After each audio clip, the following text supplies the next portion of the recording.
recording, everybody. Just to remind you all, this is being recorded to go on our YouTube channel. So just be aware of that. We'd love to see lots of interaction. Hello and welcome to our Talks with Tutors event. My name is Amy. I'm the Outreach and Access Officer at Magdalen College. Thank you very much for joining us. I won't talk for very long. I'm going to introduce you to Professor Roderick Bagshaw, who is one of our tutors and fellow in law here at Magdalen at Oxford. And I will let him tell you a little bit more about what he does and give you his presentation. Over to you, Roderick. Thank you, Amy. My name's Roderick Bagshaw. I've been a fellow at Magdalen for about 20 years now, and I teach law. And I'm afraid I'm going to wear headphones whilst I give this, and that's not because I always wanted to be a helicopter pilot or anything like that. It's just that it reduces the amount of echo that you'll get if some of you switch on your mics and talk to me or the like. But actually, the way we're going to try and run this is that I will ask some questions, but I hope that you will type answers into the chat and then I can try and respond. Now, of course, that probably means that you have to keep your answers reasonably short. Otherwise, I'll have moved on by the time you've typed it all. And well, we'll see if it works. If it doesn't work, then, well, that's my fault. And we'll have to try something else next time. So what I'm going to talk about today is private nuisance, which is a type of wrong that's committed between neighbours. And it fits into what I do generally, which is a part of the law called tort law. And tort law is a part of private law. And what it involves is wrongs, that they're wrongs that are going to require remedies, frequently the remedy of compensation, but sometimes a remedy called injunction. Odd word, that, injunction, that it basically just means an order from a judge to stop doing whatever you're doing, stop committing that wrong. And so these are wrongs that require that sort of remedy, a payment of compensation or an order from a judge to get somebody to stop continuing to commit this wrong. And they're part of private law in the sense that the claims are triggered by private individuals. So this isn't a situation where the state brings the claim, as it might in, say, criminal law, that the state prosecutes somebody for having committed a crime, that these are private claims. So a private individual, often an individual that has been injured, will bring the claim and will say, hey, this person's wronged me, they ought to pay me compensation. So an easy example that frequently see in the courts would be if somebody negligently collides with your car, you want compensation to have the car repaired, you'd use this part of the law that I study, tort law. Now, the tort I want to look at, the particular wrong I want to look at, is a tort called private nuisance. And private nuisance is a tort that's particularly relevant to situations involving neighbours.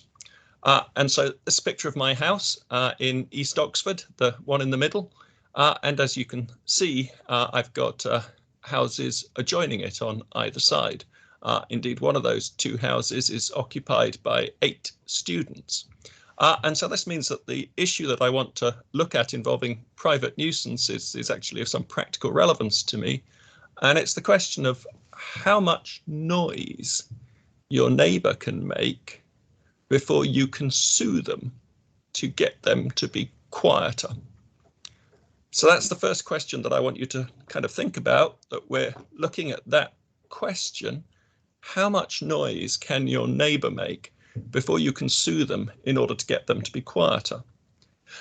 Now, if we were thinking about the tort that I mentioned earlier, the tort that would be committed by somebody when they drive into your car, then if we were thinking about, well, you know, when would they have to compensate you for driving into your car? We'd probably come up with something like they have to compensate you if they were driving less well than a reasonable driver when they drove into your car. If they drove into your car without any fault on their part whatsoever, we perhaps wouldn't think they had to compensate you. But if they had taken less care than a reasonable driver would have taken, then we might think differently. So in that situation, we'd be developing an idea of, well, how much care would a reasonable driver have taken? And we'd use that as our method of working out when a private law wrong, when a tort was committed. But what I'm looking for then is to develop a similar idea. How much noise can a neighbour make before you can sue them and actually get them to be quieter, or perhaps get compensation from them if they've continued to be noisy for a very long time and wrecked your life as a consequence? Well, in order to help us with that, there's some sort of sub-questions. And the first one I want to raise is, well, does it matter when they make the noise? So this is your first chance to have a go in the chat. Who wants to have a go? That should it matter when they make the noise?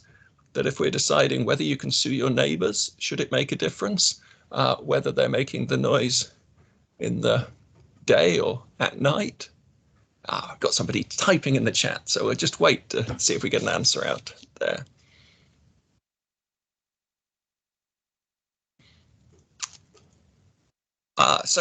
We got Fazia, and yep, they got an excellent answer there. That the suggestion is that yes, it should matter whether it's made at night or during the day.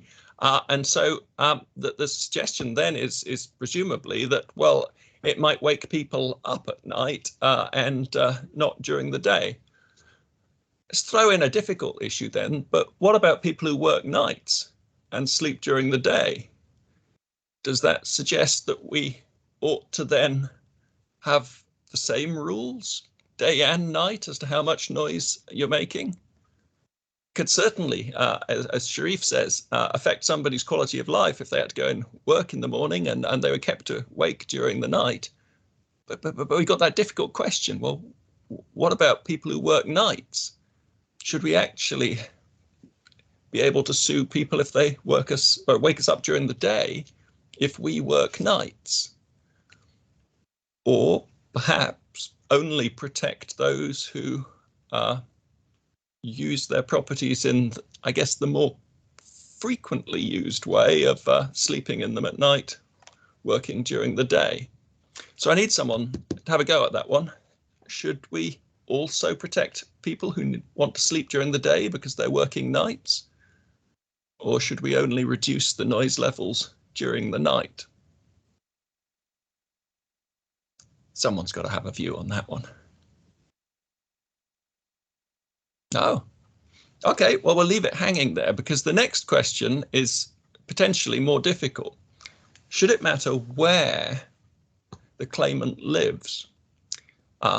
Should we say, for instance, oh, well, this is a noisy part of town, and so there a neighbour would get to make more noise before you could sue them, whilst this is a quiet part of town, and so here the law gets interested at an earlier point in the volume scale, decibel scale. I should be better at physics, shouldn't I? Got a view coming in. Lots of debate at Arc Academy. One view is that it does matter. If it's a residential area, then it should be quieter and calmer. I think that there's a lot to be said for that. I guess that the question would be, if we did that, would we end up with a kind of division so that areas where houses were cheaper and therefore people with less wealth tended to live ended up being noisy, whilst the affluent areas where the houses were much more expensive would end up being quieter, that your right to sleep was going to be better protected depending on whether you were in an affluent area or a less affluent area. Would we be worried about that, or should we draw the line that's been suggested that says, well, you just got to see what it's like on the ground. Some areas are noisier than others. Need a view on that one.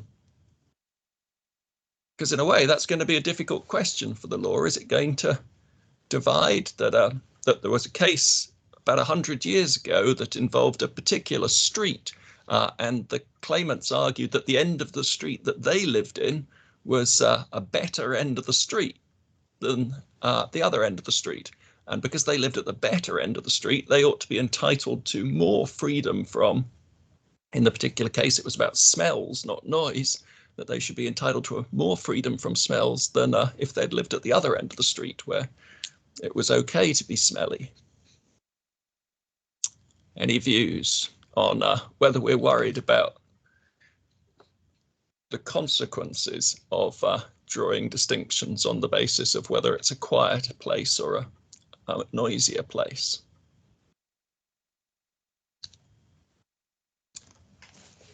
No? Oh.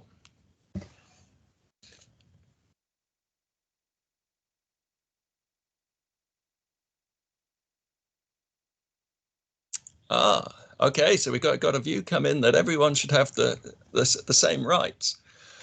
That's clearly a strong starting point. That we could say is that English law is going to take a different view. It's going to take the view that different localities make their own rules, and that in some localities, people's rules are we can all make noise, but then we all have to put up with noise.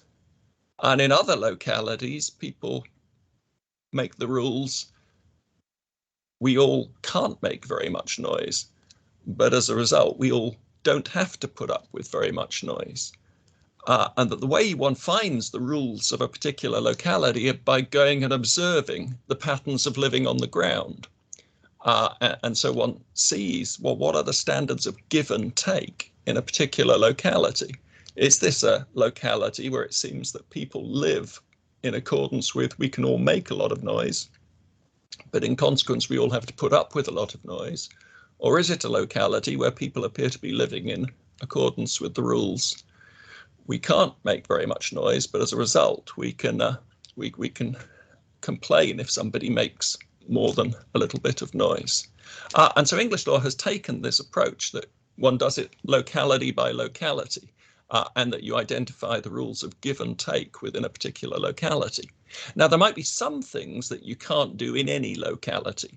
So if you're making so much noise it cracks the neighbour's windows or it cracks the walls, then clearly you can't do that in any locality.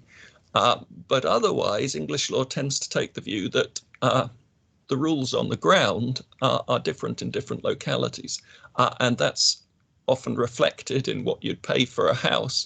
But it's appropriate that as I think Troy started off, that there's residential localities and there's localities where you have a mixture of residences and small businesses. And the area that I live, that I showed you my house in, that there is actually a motorcycle garage a couple of streets away.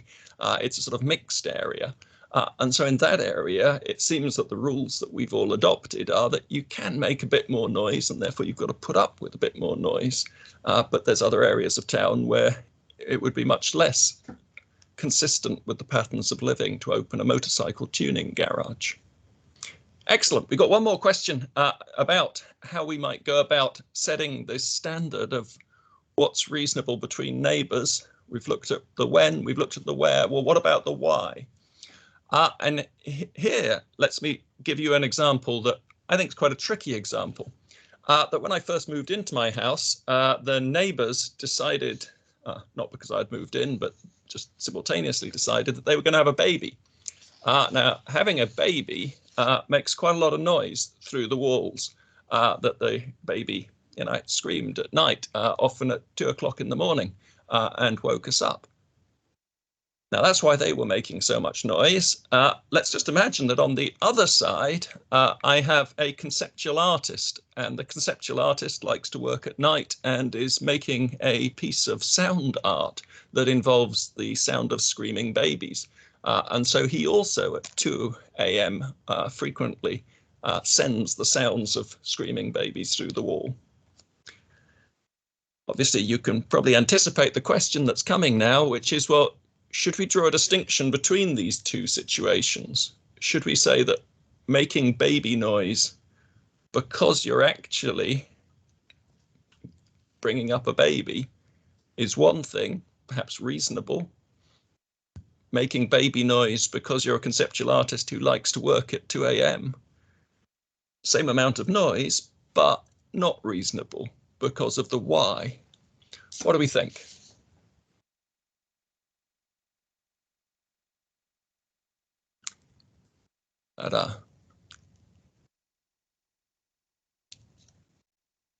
So Arc Academy are taking the lead on answering these questions that the other people who've joined the session are absolutely welcome to join in on the chat as well, if they've got views to express.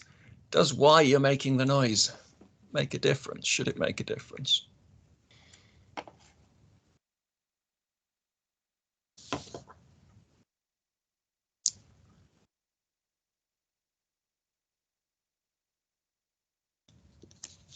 Well, what's intentional is different when it can't be controlled. Is what's suggested from Arc Academy, and that's certainly true. That there's something that's suggested in the courts that being intentional makes a difference from whether it can't be controlled or not.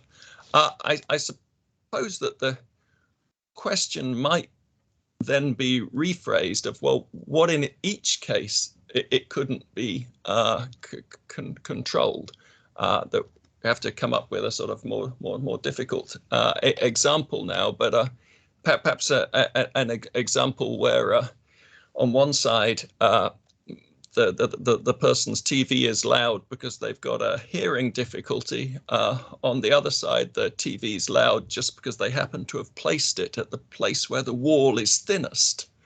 That's because that was the best place for them to put the TV, rather than because they wanted to disturb me. But would we draw a kind of distinction between situations where the amount of noise I was getting was just because of their convenience as to where they put the TV, as opposed to something that wasn't really at their convenience, but that they needed it loud because they suffered from industrial hearing loss or the like? I should answer my own question there, because I'm quite worried that Mr. Bennett's going to have to wear his fingers out typing. That English law appears to take the view that it does matter why somebody's making such noise. Certainly if they are intentionally making the noise, that could make a difference. But also if they were making the noise unnecessarily, that there was some convenient precaution that they could have taken to reduce the amount of noise. English law would also take that into account. But actually English law wouldn't be quite as stern on intentional noise making as I've suggested. It would suggest that sometimes you are intentionally allowed to make quite a lot of noise because of why you're doing it. Say if my neighbours decided that they needed to replace their roof, then obviously the process of replacing the roof, taking the tiles off, hammering new ones on and the like, would be a very noisy process. And English law would say, well, that's okay because it's reasonable every now and then to renovate your house. That sort of reasonable building work, conveniently done, is within ordinary give and take, even though that amount of noise making wouldn't usually be acceptable. So English law comes up with something like the rule I've just put up on the screen when it's worked through these examples and thought about what to do about them. Takes a view that if a defendant creates an emanation onto the claimant's land that unreasonably interferes with that claimant's use and enjoyment of land, then that could amount to the tort of private nuisance. But this notion of unreasonable, as we've suggested, varies from locality to locality, that one's looking for that what's unreasonable in the sense of being beyond the standards of give and take that are appropriate for a particular locality. That English law supplements this a bit by putting forward the view that acts that are necessary for the ordinary use and occupation of a home, as long as they're conveniently done, just can't be unreasonable. So the noise that you make by doing the hoovering or by having babies or by occasionally replacing roofs or the like necessary for ordinary use and occupation of a house just can't count as unreasonable, that they're protected from liability.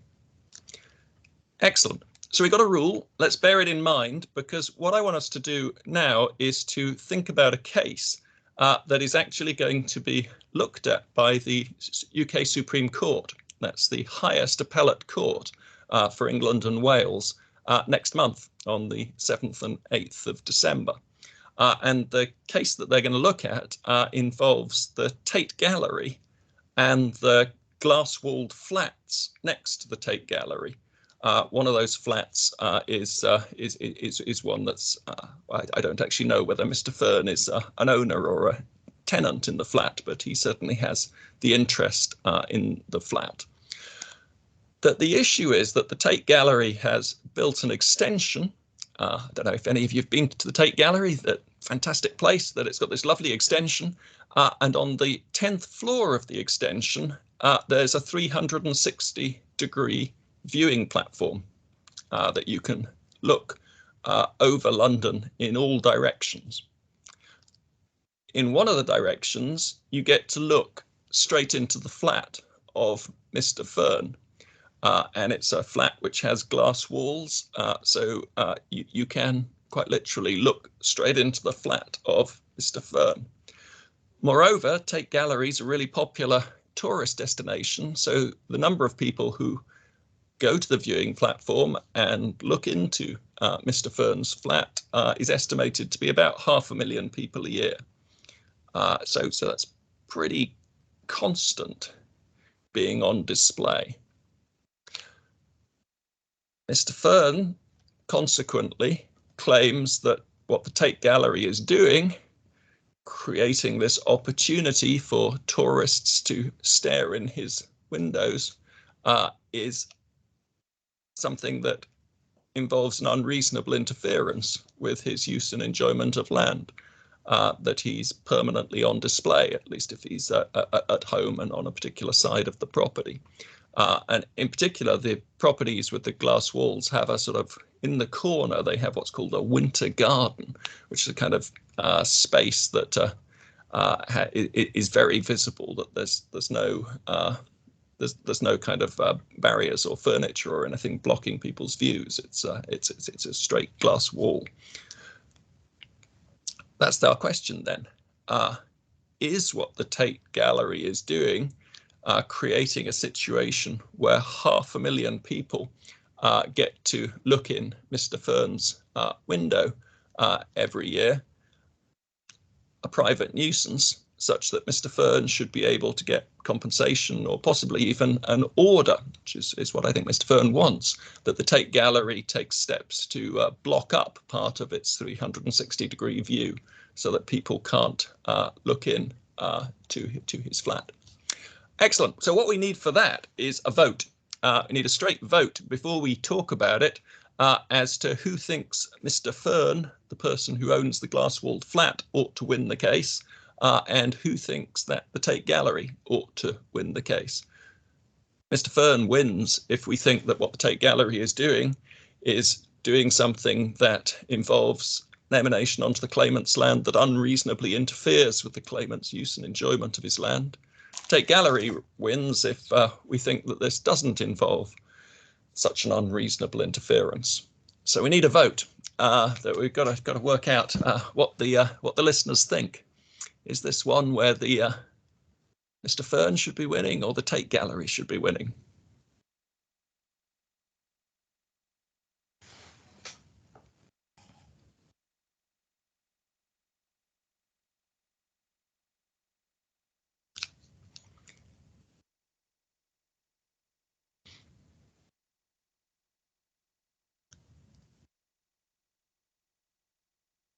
"12 students for Fern."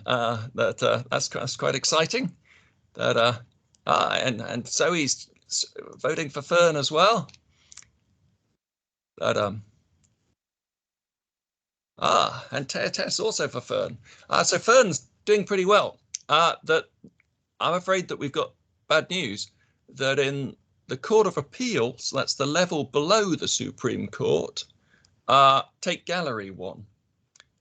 So Tate Gallery has won at the moment, but the UK Supreme Court has agreed that it wants to hear an appeal. So it wants to have a look at whether that's the right outcome. So we ought to talk about, well, why the Court of Appeal think that actually Tate Gallery ought to win.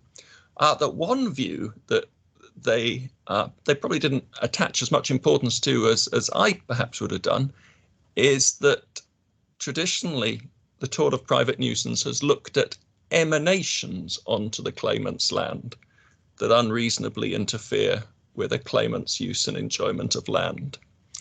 And so it makes a difference whether what the defendant is doing is creating something that emanates. The notion of emanation then being something like in the American law on the similar topic, they tend to talk about an invasion. The idea being that you can have a straightforward invasion of somebody's land where you go and kick the door in and invade their property. We deal with that with a different tort called trespass to land. But that then private nuisance deals with more subtle physical emanations, that the emanation of noise or smell or vibration or dripping water. But that it makes a difference that there's something going from outside the claimant's box into the claimant's box, that the claimant's got the piece of property that they are entitled to control, and something's coming from outside into that. So what do we think? Is that a satisfactory reason for the Tate Gallery to win, that they haven't actually sent anything into Mr. Fern's flat? No noise, no smells, no vibrations, no bright shining lights. That all that's happened is people have looked through the window, but they haven't emanated anything. What do we think? We like that? If you voted unanimously in favour of Fern, I suspect you're not going to like that argument. But maybe I'm wrong.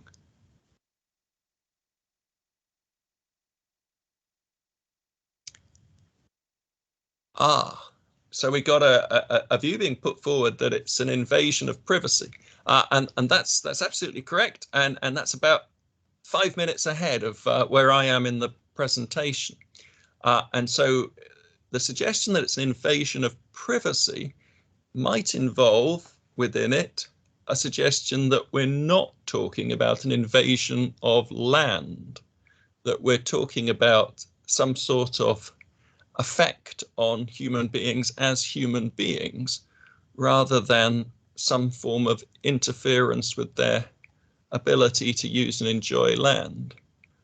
If people have been taking photos, then again, invasion of privacy. That I had a talk with some other groups about this case about a week ago, and they were quite excited about the fact that modern cameras, when you use them, that the rangefinder might actually involve firing lasers or something into Mr. Fern's property. And so they thought you might be able to get an emanation out of using a modern camera with its rangefinder. That again, though, the suggestion is privacy.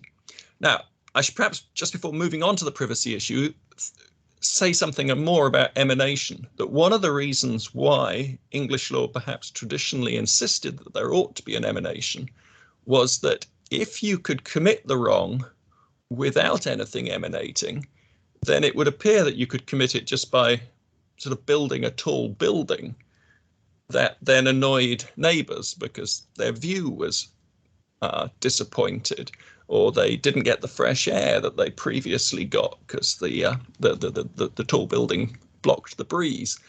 And there was a particular worry that if you defined the tort in such a way that you could commit it just by building on your own land, that a defendant could commit the tort just by putting a building up, then this would be a significant problem for developing cities or developing land within cities and the like. And it was therefore appropriate to only deal with those things that emanated onto a claimant's land. Now whether that's still an appropriate distinction I'm not sure. It's one of the things that the Supreme Court might have to think about. But there's clearly a concern kind of reverberating in the background, which is that if you make the tort too easy to commit, it might lead to stagnation in cities. It might make it very difficult for people to continue to build tall buildings and skyscrapers and office blocks and things that are actually quite productive, quite important for cities' survival. But let's look at the privacy issue. The privacy issue introduces a slightly different problem, that in English law, we don't traditionally have a tort that deals with invasion of privacy. Instead, when the Human Rights Act 1998 incorporated into English law the European Convention on Human Rights, the judges in England developed a very limited privacy tort that was committed when you misused private information. Now, of course, one of the difficulties that Fern has is that it's not clear that the people taking the photos have been misusing private information. That if they published the photos, then perhaps they'd be misusing private information, but it's not clear that there's very much private information in the photos.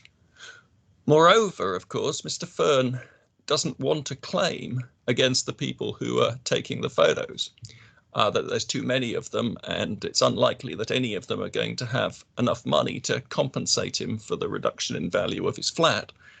He wants to have a claim against the Tate Gallery, and the Tate Gallery doesn't appear to be misusing his private information. It's perhaps making it easier for other people to misuse his private information. But usually we don't hold people liable in tort law for just making it easier for other people to commit wrongs. That usually we require more, that they have to have actually actively encouraged other people to commit wrongs or something like that. And in the Tate Gallery case, that the Tate Gallery actually has little notices up asking people not to take photos of Mr. Fern's flat, that are far from encouraging it, that they do take steps to discourage it. And there's security guards who, if you try and take a photo, will come and ask you to stop doing that and to delete it. And so one of the questions that the Fern case is going to raise in the Supreme Court, apart from the question about whether emanation should remain as an essential part of the tort, is whether the English judges should develop the law of tort further. So Article 8 of the European Convention on Human Rights, so this is part of what the Daily Mail would get worried about as European human rights law. It's not part of European Union law, it's the European Convention on Human Rights, which has been signed up to by far more states than were members of the European Union. So states like Russia have signed up to the European Convention on Human Rights, that they're not part of the European Union. But the European Convention on Human Rights is in part enforced by a court in Strasbourg. Strasbourg, not Luxembourg. Strasbourg court enforces the European Convention on Human Rights, but it enforces it against states. So Article 8 of the European Convention on Human Rights says everyone's got a right to respect for his private and family life, his home and his correspondence, and that there should be no interference by a public authority, by which we might take them to mean the state or agents of the state, with the exercise of this right except such as is in accordance with the law and is necessary in a democratic society in the interests of national security, public safety, or the economic well-being of the country, for the prevention of disorder or crime, for the protection of health or morals, or for the protection of the rights and freedoms of others.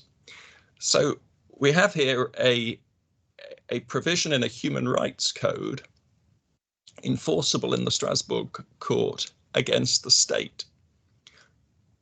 That the Human Rights Act says that in the United Kingdom, in England and Wales, and the other parts of the United Kingdom, the state, in particular, officials, ministers and the like, have to act compatibly with this convention.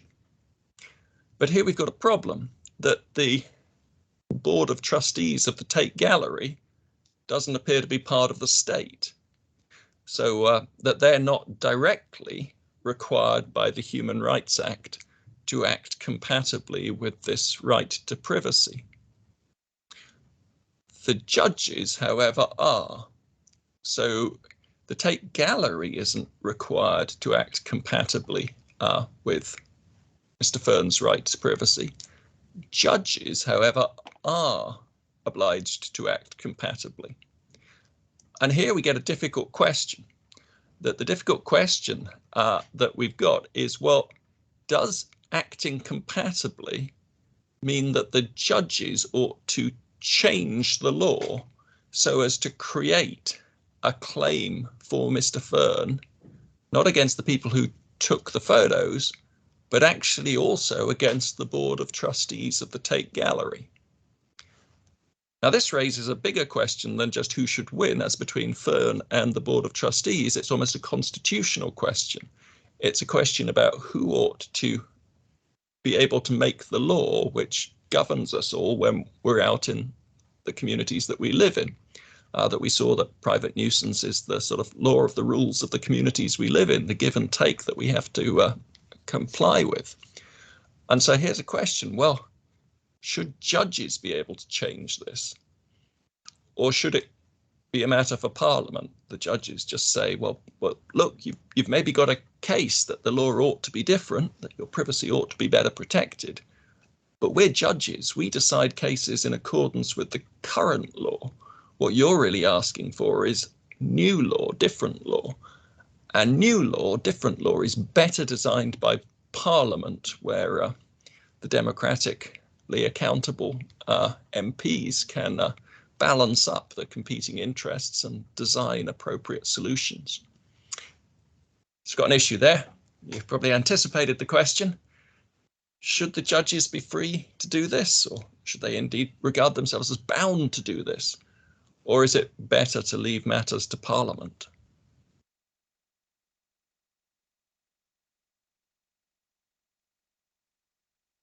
You can see that Arc Academy have got some views coming through, so we just pause for a moment.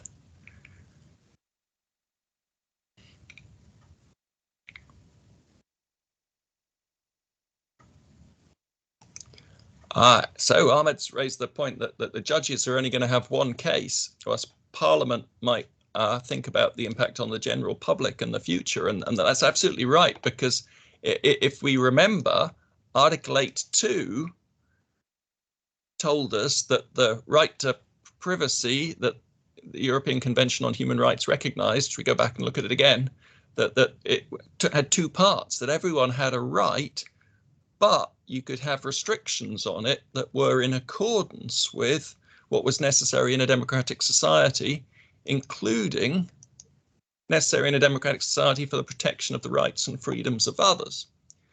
And so there is a balancing up, a big choice to be made there.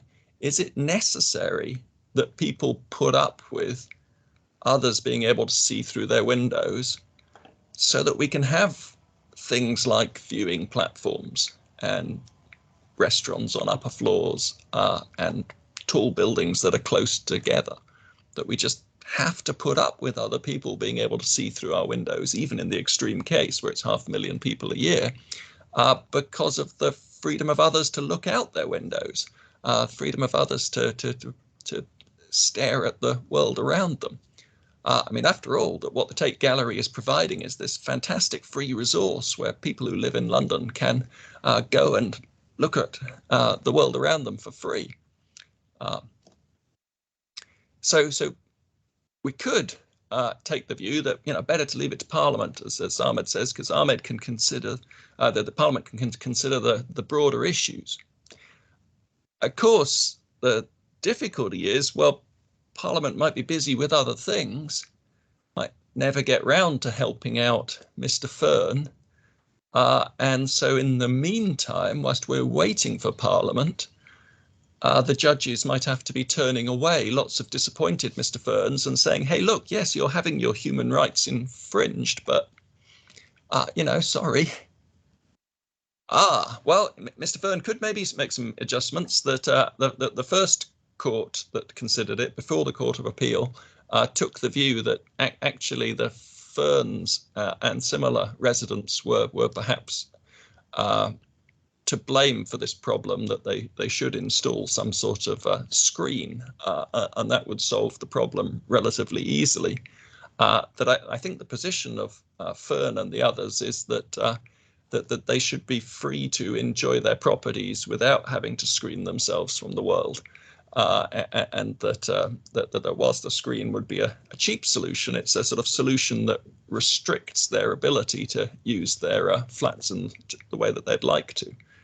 So it is one possibility that we might decide that really there was no wrong here, no possibility of a claim, and that if Mr. Fern wants to be free from the gaze of people in the Tate, he has to just put up some sort of screens. But I think Mr. Fern's going to say actually he should be able to block off part of the viewing platform, that it's the viewing platform that's doing the wrong, not him. Well, you've got a question from Zoe about whether there's some possibility of the judges changing the law. And I think what Zoe's coming towards there is probably close towards English law, that English law is going to say that judges might be obliged to change the law to make it compatible with human rights, but only when there's a piece of law that's suitable for changing. That they're not allowed to act as legislators and make wholly new and innovative bits of law, but they can make little at the edge marginal changes to existing law. If that's right, it of course gives the Supreme Court in the Fern case another challenge, which is to decide whether extending the tort of private nuisance so as to allow a claim against the Tate Gallery, or extending the tort of misuse of private information so as to allow a claim against someone who has assisted others to infringe privacy, whether either of those changes would just be the small marginal change that it's appropriate for a judge to make, as opposed to the major and innovative change that, as Ahmed says, would be better made by Parliament having considered the broader issues. Now, this, of course, is why this is a case that the UK Supreme Court has agreed to hear an appeal in, because it has these big questions in it. Big question about whether the tort of nuisance really does depend on a distinction between emanations and non-emanations. Big question about whether the tort of nuisance has to be held back so as not to impede high-rise development in cities. A big question about what the role of judges ought to be in refining English law so as to make sure that it keeps pace with human rights standards in Europe. And it'll get heard in the Supreme Court in December. I don't know if they're allowing in a live audience to watch it being argued anymore, but you can certainly watch it on Court TV, that the Supreme Court streams its hearings. I can't promise that it's the most exciting television that you'll ever see, but if you are interested in seeing how lawyers formulate their very formal arguments on topics like this, then it is one of the things that's going to be on in the 7th and 8th of December. That got a point from Zoe. It'll take me I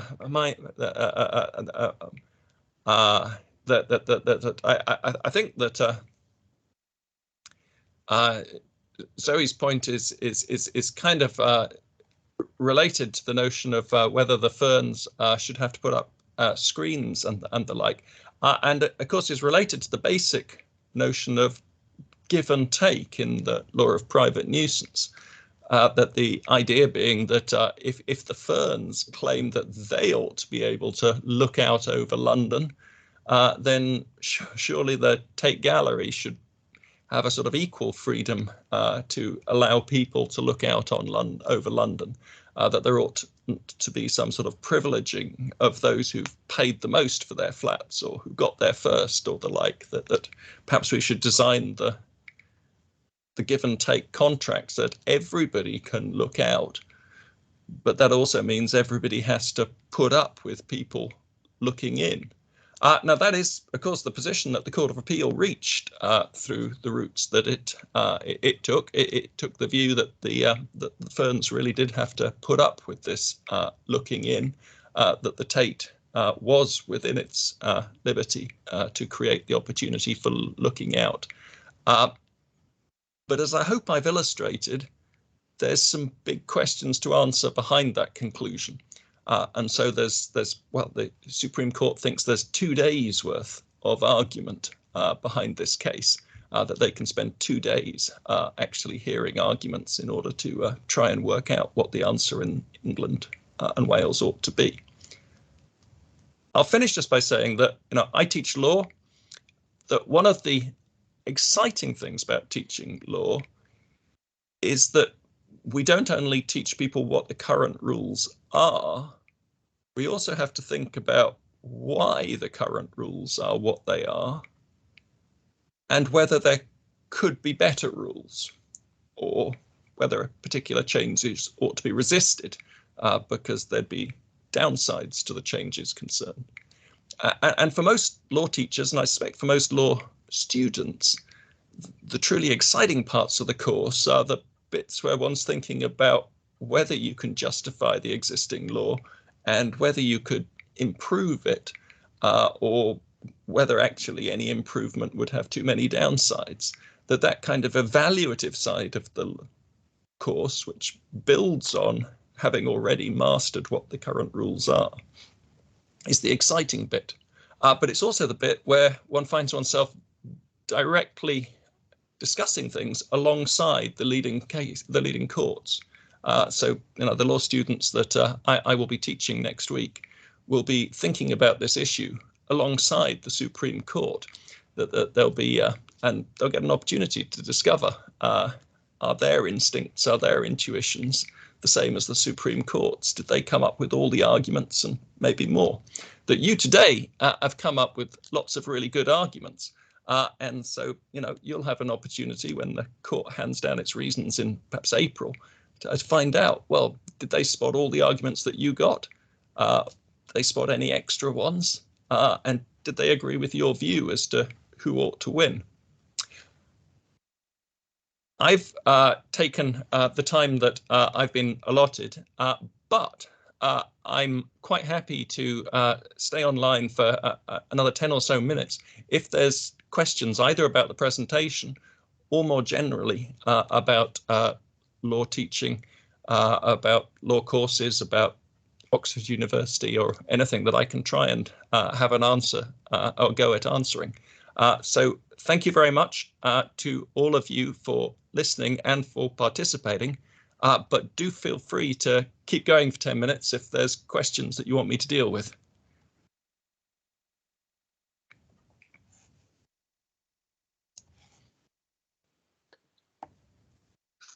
Thank you, Roderick. That was really excellent. I can see some typing, so I imagine we will have some questions coming through. But just to say thank you for joining, everybody. We will send you an email after this, and we'll include a link to the recording. Just if you have joined us with a name that isn't the name you signed up with, please make sure you drop us an email so we definitely make sure you get the email with all the information.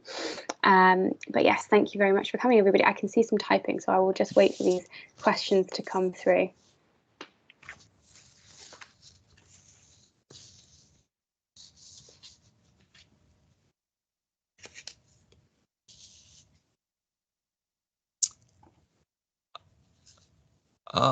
Okay, so we've got a question from Tess about taking a year abroad during studies.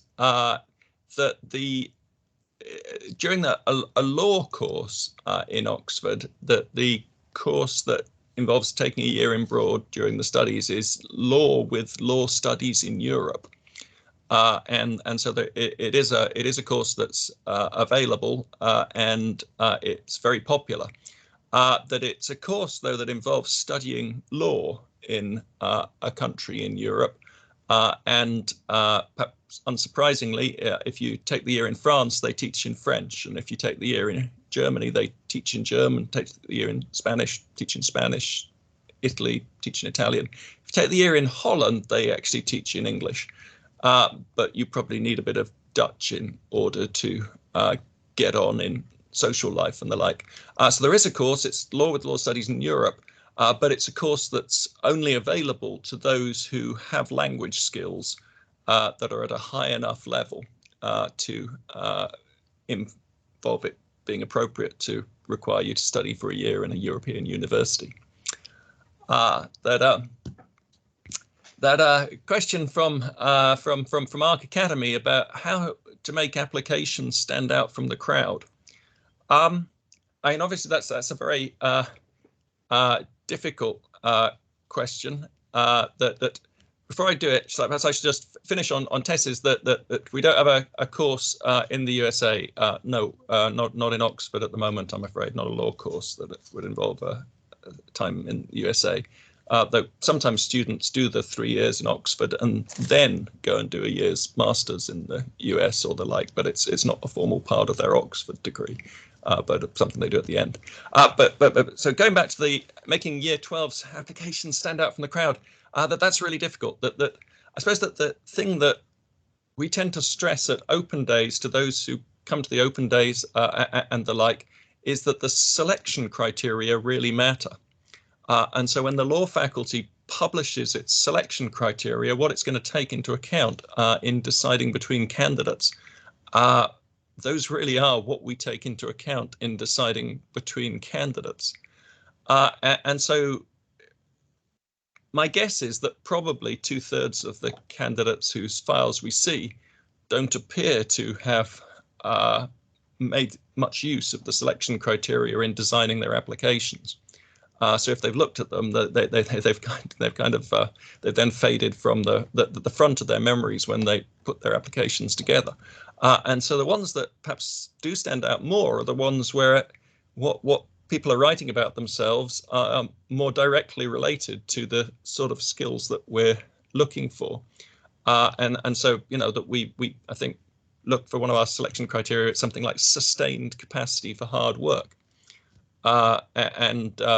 Okay, somebody that tells us that they have, alongside their schoolwork, been representing the school or a county or the like at a sport at a high level, you know, it's great. But we're probably not looking at the sporting skills, but what it tells us about somebody's sustained capacity for hard work, that they've managed to keep all their academics going at the same time as excelling outside the classroom. And so I think one of the things that one would be looking for is can you relate all the fantastic things you've been doing, all the fantastic, you know, things that you do alongside your academic work to our selection criteria? Because if you can, that'll, you know, stand you in good stead, because the selection criteria are key. One thing I'd advise against is don't Google how to make my application stand out from the crowd, because it's an awful story. But about 5 years ago, one of the websites must have said, tell the law teachers a story about how you became interested in law, e.g. You became interested because your little sister's pajamas caught fire, even though they had a label in them saying that they were fire retardant, and you became interested in regulation of consumer goods and false advertising and unlawful trading and the like. And that was quite a good story. But by the time I'd read it the 25th time, you know, it was actually quite difficult to then sort of actually assess the candidates entirely on the basis of what it was fair to take into account. Clearly, it wasn't fair to take into account the fact that they'd been misled by this website into telling the story. But do watch out for, in a sense, not making it your application, but making it an application that you think fits what we're expecting. I think, you know, I think all the people doing the selection would far rather see your application than some sort of, model that's taken from the internet. Yeah, I think that's excellent advice. We've got another yeah, brilliant. I can see Ms. Bennett said that's very helpful. Some of the resources that we'll be emailing out to you after this event include places you can go and start to have a look at some of the things you might want to be doing to engage with your subject outside of the classroom. But what Roderick just said there was really key. It's you know, it's your personal statement when you come to doing that. It's about you. So it's great to have a look at that, but go into what you're interested in and see the resources we share with you as a sort of springboard to investigate some of the things that interest you personally about the subject you might be interested in, such as law. Wonderful. Are there any other questions coming through? Okay, fantastic. Well, in that case, thank you very much, Roderick. It's been absolutely wonderful. Thank you for offering your time, and thank you everybody for joining us this afternoon. Please do get in touch if you have any questions at all. Okay, thanks very much, all. Okay, bye-bye. Thank you, everybody. Bye. Thank you. Oh, bye-bye. They lost the meeting. So.